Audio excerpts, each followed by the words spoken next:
지금까지 우리가 살펴봤던 것은 간단한 우리가 변수불량 미분방정식의 해를 구하는 그런 문제를 다뤄봤는데요. 이 변수불량 미분방정식은 실생활에서도 많이 응용되는 문제들이 있습니다. 자, 그래서 우리가 응용 문제를 이어서 학습을 해보도록 하겠습니다. 자, 변수분리가 가능한 형태의 미분방정식에서 수학적 모델링이 가능한 대표적인 예제 몇 가지를 살펴보려고 하는데요. 그 중에 하나가 지수적 증가 또는 지수적 감소 문제라 불려지는 그런 것을 한번 살펴보도록 하겠습니다. 자, 우리 책에서는 저자가 그 어떤 방사성 동위원소를 이용해서 반감기를 이용해서 지수적 감소가 되는 그런 것들을 한번 고고학적인 문제를 한번 살펴보자 했는데요. 그 계산기에 도움이 있어야 될 정도로 소수점이 계속 나타납니다. 그래서 좀 번거로울 것 같아서 선생님이 예문을 좀 바꿔봤습니다. 다른 예문을 가지고 한번 접근해 보도록 하겠습니다. 자, 예문은 다음과 같이 이제 변형된 예제를 하나 넣어보려고 하는데요. 어떤 예문인지 한번 볼까요? 교재에 있는 예문은 아닙니다. 하지만 이제 비슷한 유형의 문제라서 셈이 좀 빠르고 편한 그런 예문으로 바꿔보려고 했던 거예요. 자, 박테리아의 증가율은 개체수에 비례한다라고 가정하겠습니다. 그리고 실험을 시작한 지 1시간이 지난 후에 처음 개체수의 2배로 증식이 됐다고 보겠습니다. 이때 처음 개체수에 대해서 총 5배가 되는 것은 도대체 실험을 시작한 지 몇 시간이 지난 후에 5배가 될까요? 라는 문제예요. 그래서 우리는 실험을 시작했던 처음 개체수보다 5배로 증가했을 때 그때까지 걸린 시간을 한번 측정을 해보려고 합니다. 자, 이런 유형의 문제들은 대표적인 변수불량 미방 문제이기도 하는데요. 어떤 식으로 수학적 모델링을 해나가야 될지를 한번 연습을 해보도록 하겠습니다. 자, 여기 보면 첫 번째 문장에 보면은 박테리아의 증가율은 개체수에 비례합니다 라고 되어 있죠. 자, 우리는 박테리아의 개체수를 Y말이라고 가정해 봅시다. 편의상 박테리아의 개체수를 Y말이라고 가정하겠습니다. 자, 이제 그러면 여기서 우리는 시간이 지남에 따라서 박테리아의 개체수의 변화율이 생기겠죠. 그것은 당연히 수학적으로 본다면 dy/dt로 나타납니다. 그런데 개체수의 증가율은 당연히 개체수에 비례하지 않겠습니까? 여기도 보면 첫 번째 문장이 개체수에 비례한다 라고 되어 있습니다. 그래서 개체수에 비례하니까 이와 같이 비례한다는 뜻으로 이렇게 표시할 텐데요. 우리는 이 식을 만족하는 적당한 비례상수가 존재한다라고 가정하고 이런 비례식 기호를 등호로 바꿔서 표시해 보도록 하겠습니다. 그리고 그 적당한 비례상수를 K로 놓겠습니다. 다음 K는 적당한 비례상수입니다. 자, 이제 dy/dt는 ky와 같이 되는데요. 우리는 이 식에서 이 모양을 잘 들여다보면 이 미방은 변수분리가 가능한 형태의 미방이라는 것을 알 수 있습니다. 자, 그리고 우리 여기에서 문장을 잘 읽어보면 실험을 시작한 지 1시간이 지나니까 2배로 늘었습니다 라고 되어 있으니까 이 문장을 수학교로 바꿔서 표현해 보도록 하겠습니다. 이 박테리아의 개체수는 현재는 몇 마리인지 몰라요. 그래서 현재의 개체수를 실험을 시작하는 그 순간의 개체수를 Y체로 말이라고 가정을 해보겠습니다. 그런데 1시간이 지난 후에는 그 개체수가 2배로 늘었습니다 라고 했으니까 처음 개체수를 기준으로 해서 2배라는 것을 알게 됐습니다. 따라서 이 문제는 이와 같은 값이, 이런 값이 0일 때의 값과 1일 때의 값, 서로 다른 두 x값에 대한 정보가 주어졌을 때를 우리는 보통 경계값 문제라고 얘기를 합니다. 경계값이 주어진 상태의 변수불량 미방의 문제를 해결해 보도록 하겠습니다. 자, 우리는 이 조건을 모두 만족하는 해가 어떤 모양으로 나타난지를 한번 알아보기 위해서 주어진 미방을 풀어보도록 하겠습니다. 이 미분방정식은 변수분리가 가능합니다. 자, 실제로 양변에 dt를 곱해 보겠습니다. 주어진 식의 양변에다가 dt를 곱해 보도록 할까요? 그러면 ky dt가 됐죠. 앞서 설명한 것처럼 이 좌변은 dy가 된다는 것을 알 수 있습니다. 이 식의 좌변은 dy가 됐고요. 우변은 여전히 ky dt입니다. 이때 y는 실험을 시작할 때 이미 박테리아의 개체수라 얘기를 했으니까 또 일정한 마리수를 갖고 실험을 시작했으니까 당연히 y는 0이 아닙니다. 0이 아니니까 나눌 수 있겠죠. 그래서 주어진 식의 양변을 y로 나눠 보도록 하겠습니다. 이 식의 양변을 y로 나눠 보면은 y분의 1 그리고 dy는 이퀄 그리고 k dt가 됐습니다. 여기까지가 됐죠. 이 식을 보면 알 수 있듯이 y는 y끼리 묶여 있고요. 여기는 지금 상수만 있습니다만 여전히 다른 문자는 없기 때문에 변수분리가 되어 있는 상태입니다. t는 t끼리 y는 y끼리 변수분량 미방입니다. 변수불량 미방이니까 양변을 적분해서 해를 구하면 됩니다.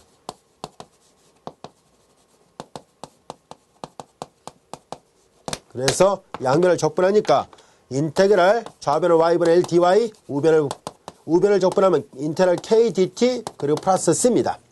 좌변은 log y가 될 것이고 우변은 kt 그리고 플러스 c입니다. 양변의 밑에 2를 취할 것이고 앞서 설명했던 그 방법대로 이제 y의 절대값으로 표시하지 않고 그냥 y로 표시하도록 하겠습니다. 즉 양변의 밑을 2를 취해버리면 좌변은 y만 될 것이고 여기다 밑에 2를 취하면 2의 c승 어차피 상수니까 c1, 2의 kt승 이렇게 쓴 겁니다. 자, 이 말은 위에 있는 말은 아래에 있는 말과 동치입니다. 여기까지가 됐죠? 여기서 단 c1은 위에다 c를 써놓고 밑에다 c1을 쓴 것은 2의 c승을 그냥 기호 표기를 바꿨습니다 라는 뜻이에요. 여기까지가 되겠습니까? 자, 이제 우리는 여기에서 이 K값이 만약에 양수로 나온다면 지수적으로 증가한다라고 얘기를 할 것이고 이 K값이 만약에 음수로 나온다면 지수적으로 감소한다라고 표현하도록 하겠습니다. 자, 우리는 아직 C1이 얼마고 K가 얼마인지 모르죠. 그래서 이 C1과 K를 결정하기 위해서 앞서 우리가 문장을 통해서 주어졌던 조건을 수학교로 바꿨더니 이런 경계값 조건을 얻었지 않습니까? 그래서 우리는 이 경계값 조건을 직접 대입해 봄으로 해서 C1도 찾고 K도 찾아보도록 하겠습니다. 우선 첫 번째, 처음 시작할 때 박테리아의 개체수가 Y0 말이다 라는 가정하에서 출발했습니다. 자, 우리 이 조건은 우리가 임의대로 한 거예요. 처음 시작할 때 몇 마리가 있는지는 문제에서 언급을 안 했기 때문에 그냥 Y0 마리가 있었다라고 편의상 가정한 것 뿐입니다. 자, T 대신에 0을 대입하겠습니다. 그러면은 개체수는 Y0 마리가 있어야 되겠죠? T 대신에 0을 대입하면 2형성 1, C1만 남습니다. 결국은 C1이 Y0였다는 것을 알게 됐습니다. C1이 Y0였기 때문에 이 식을, 요 결과를 주어진 식에다 다시 대입하면은 박테리아의 개체수는 Y0 그리고 2의 KT승꼴로 나타납니다. 이제 경계값 조건이 하나 더 있었죠. 1시간이 지난 후에는 2Y0다 라고 얘기를 했었으니까 T 대신에 1을 대입합니다. 그러면 Y값은 2Y0가 됩니다. 그러면 이제 2Y0는 이퀄 Y0 그리고 T 대신에 1을 대입했으니까 2의 K승과 같이 되는데요. Y0 개체수니까 박테리아 개체수니까 0이 아니죠. 약분이 가능합니다. 따라서 2의 K승은 2라는 것을 얻게 됐습니다. 우리는 이 식을 좀 알아보기 쉽게 하기 위해서 양변에 로그를 취하겠습니다. 로그를 취하니까 로그 2의 K승은 이퀄 로그 2가 되죠. 진수의 거듭적 로그 앞에 배수로 내려갑니다. 그래서 주어진 식은 K 그리고 L은 2. L은 로그는 밑이 2인 로그예요. 밑과 진수가 같은 로그는 1이죠. 그래서 이건 좌변은 K만 남을 것이고 그 K값이 결정됐다라는 것을 알게 됐습니다. 자, 이 K값이 결정됐어요. 아까 여기서 번호 붙여볼까요? 1식에서 C1이 결정됐고 2식에서 K값이 결정됐습니다. 얘를 여기다 다시 대입합니다. 그럼 주어진 미방은 Y는 이퀄 Y의 제로 K 대신에 로그 1을 대입하면 돼요. 2에 로그 2 그리고 T입니다. 근데 보통 이거 곱셈에 대해서 교환법칙 가능하잖아요. 보통 T를 앞에다 써도 충분합니다. 그래서 여기 일부러 앞에다 쓰겠습니다. 자, 이것이 문제에서 주어진 조건을 다 만족하는 박테리아의 일정 시간이 지난 후에 박테리아의 개체수를 표현하는 관계식입니다. 자, 그런데 처음 개체수의 5배가 되는 시간을 구해달라고 얘기를 했었으니까 이제 문제 뜻으로부터 처음 개체수의 5배니까 5y0 즉 일정 시간이 지난 후에 박테리아 개체수는 처음에 5배가 됐다고 봤을 때 이 방정식을 풀어야 됩니다. 이걸 만족하는 해를 구해야 되는데요. 일단 y0 처음에 주어졌던 박테리아 개체수니까 0은 아니죠. 약분 가능합니다. 이제 남는 것은 여기다 그냥 풀겠습니다. 남는 것은 5는 이퀄 2의 t승 그리고 로그 2와 같이 됐습니다. 우리는 여기서 이제 다음같이 계산해 보도록 하겠습니다. 로그 앞에 배수는 진수의 거듭제로 가죠. 그래서 우변을 다시 보면 로그 2의 t승 이렇게 됩니다. 로그 앞에 배수 진수의 거듭제로 가요. 여기까지 됐죠? 그리고 밑이 이고 지수로그 지어지니까 여기 네모가 그대로 나온다고 얘기를 했었죠? 그래서 이와 같이 됩니다. 여기까지 됐죠? 자, 이제 우리는 주어진 식의 양변에다가 로그를 취하도록 하겠습니다. 여기 이때 로그를 취할 때 어떤 것을 취할 것이냐면은 뭐 ln 로그를 보통 많이 취하니까 ln 로그를 취해 보도록 하죠. ln 로그를 취해 보니까 ln5는 이퀄 ln 2의 t승인데요. 진수의 거듭적 로그 앞에 배수로 내려가죠. t 곱하기 ln2가 됐습니다. 이제 여기서 t가 구해지는군요. 양변의 로그 1을 나누겠습니다. 그래서 우리가 처음 개체수에 비해서 5배가 늘을 때까지 걸린 시간을 계산해 보니까 시간 t는 이걸로 나누면 돼요. 로그 2분의 로그 5 시간이 걸리면은 그러면은 처음 개체수의 5배로 늘어날 수 있다는 것을 알게 됐습니다.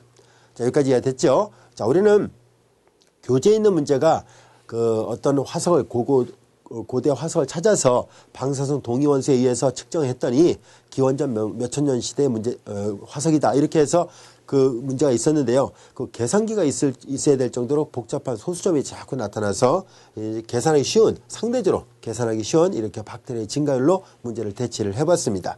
전체적으로 봤을 때 변수불량 미방의 가장 기본적인 형태의 응용 문제거든요. 이렇게 박테리아의 증가율이라든가 아니면 방사성 동위원소의 반감기 같은 걸 계산하는 것은 우리가 쉽게 이렇게 변수불량으로 풀 수 있었습니다.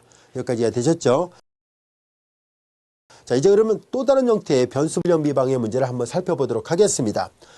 자, 이제 우리는 농도가 다른 두 용액의 혼합물 문제를 살펴보려고 하는데요. 자, 어떤 유형의 문제인지 한번 살펴보도록 할까요?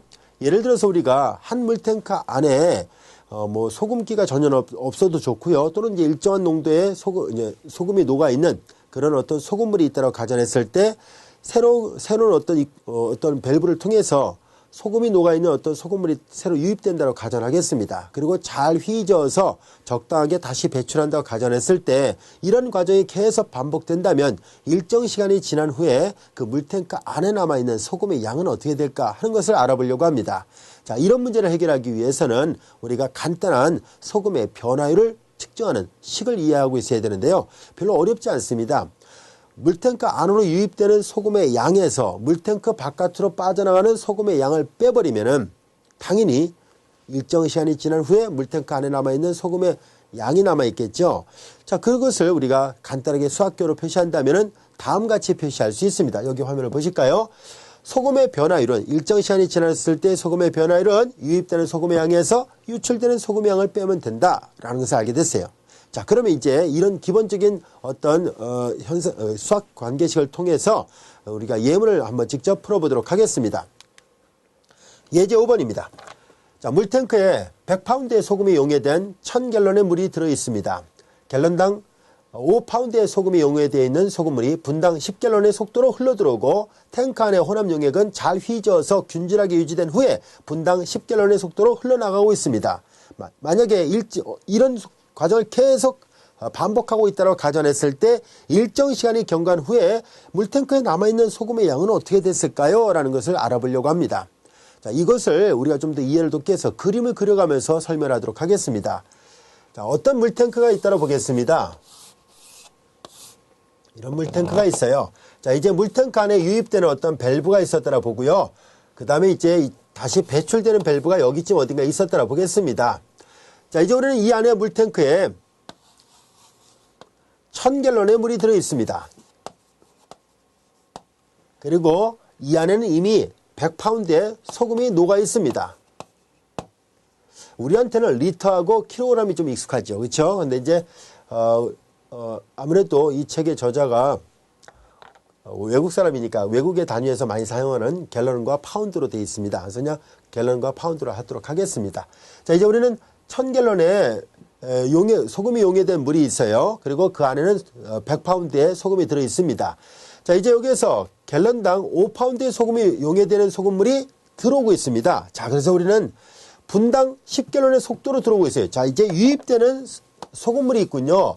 이제 요 밸브를 통해서 소금물이 계속 유입되는데 분당, 자, 식을 세워볼까요? 분당 10갤런의 속도로 물이 들어오고 있습니다.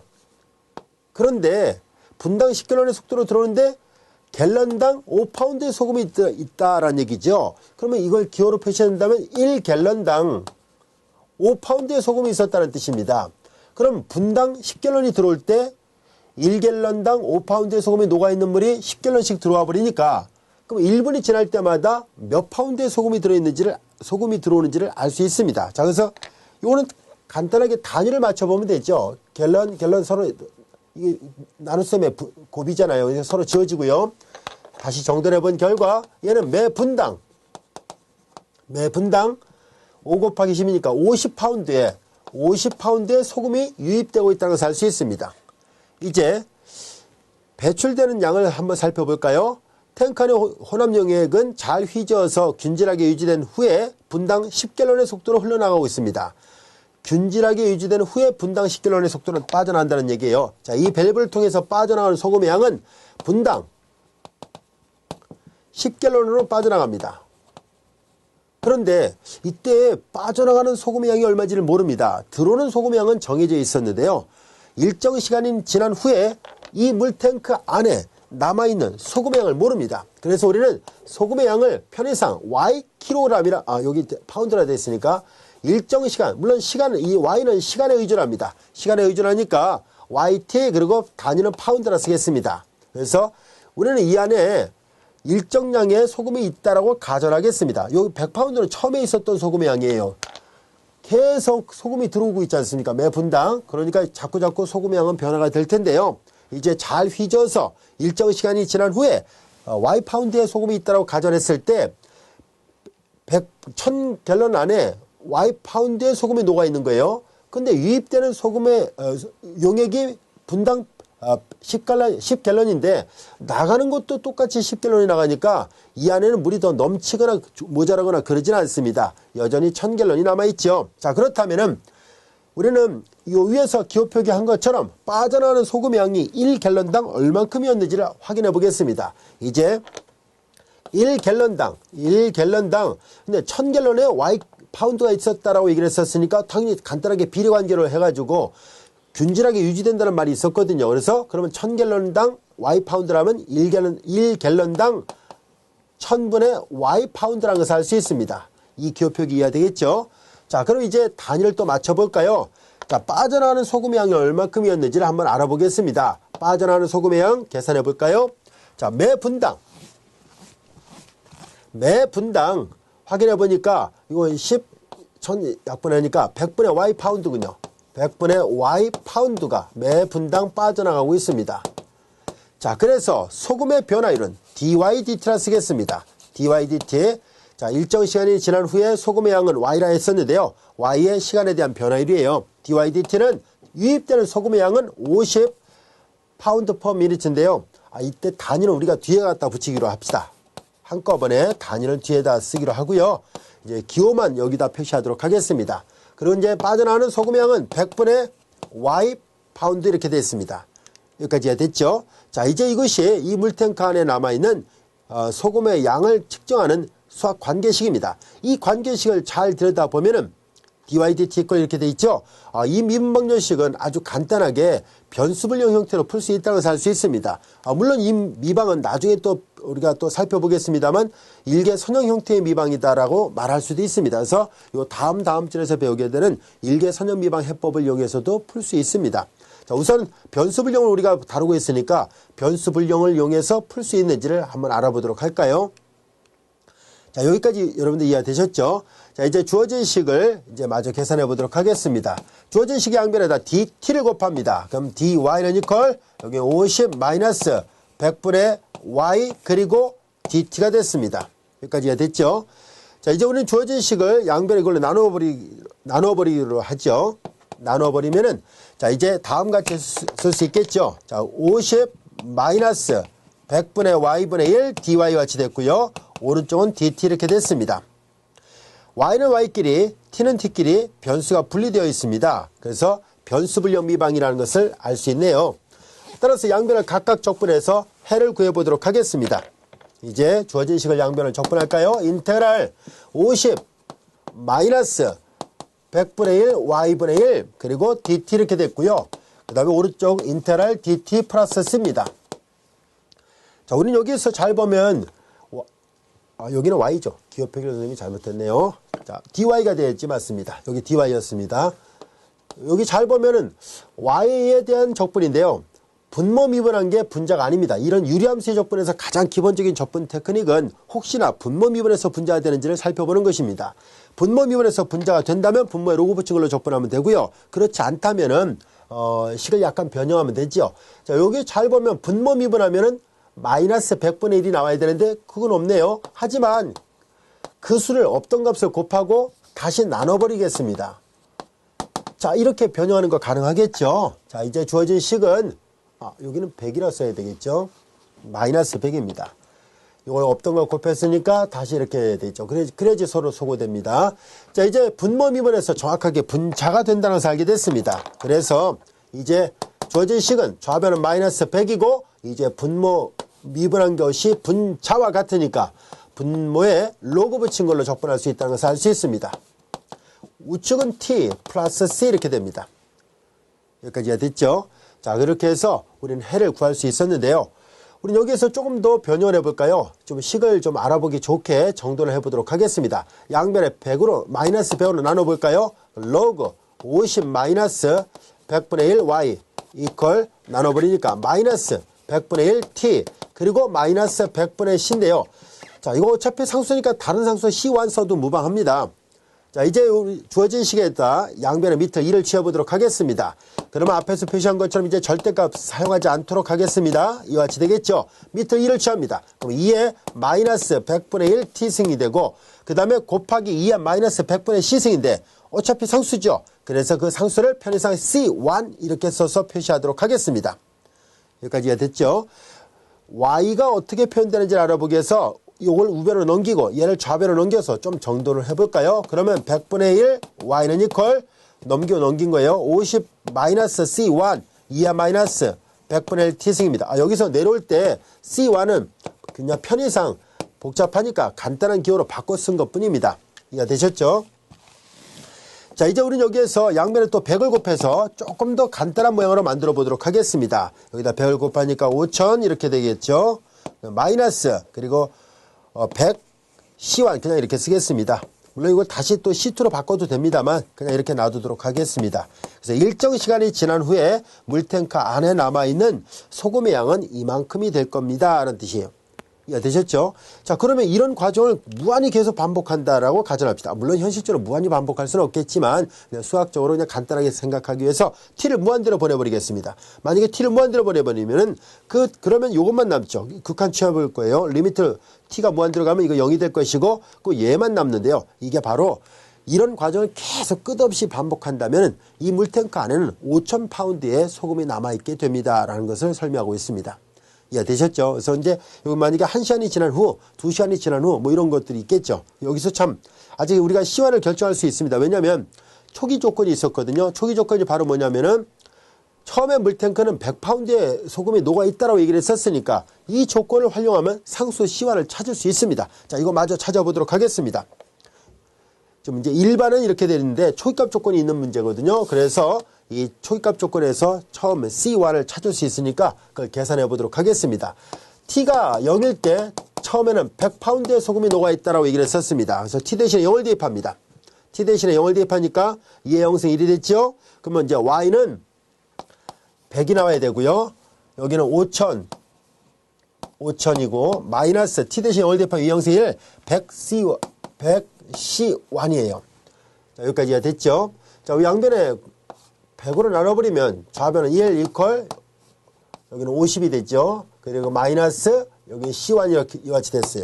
그래서 이렇게 넘기고 이렇게 넘기니까 C1은 49라는 것을 알게 됐습니다. C1이 49로 결정됐네요. 다시 대입하니까 Y는 이퀄 5000 마이너스 49에 100배니까 4900 이렇게 쓰면 되겠네요. 그 다음에 상수가 처리가 됐어요. 2의 마이너스 100분의 1 t승 이렇게 됩니다. 이것이 문제 뜻을 모두 만족하는 해 모양입니다. 앞서 설명한 것처럼 t가 무한 들어가면 5000파운드만의 소금이 남아있고요. 1시간이 지난 후에 2시간이 지난 후에 여기다 값 대입하고 물론 계산기의 도움이 필요하겠군요. 그래서 그렇게 계산하면 1시간이 지난 후에 물탱크 안에 남아있는 소금의 양, 뭐 10시간이 지난 후에 물탱크 안에 남아있는 소금의 양 이런 것들을 찾을 수 있게 됩니다.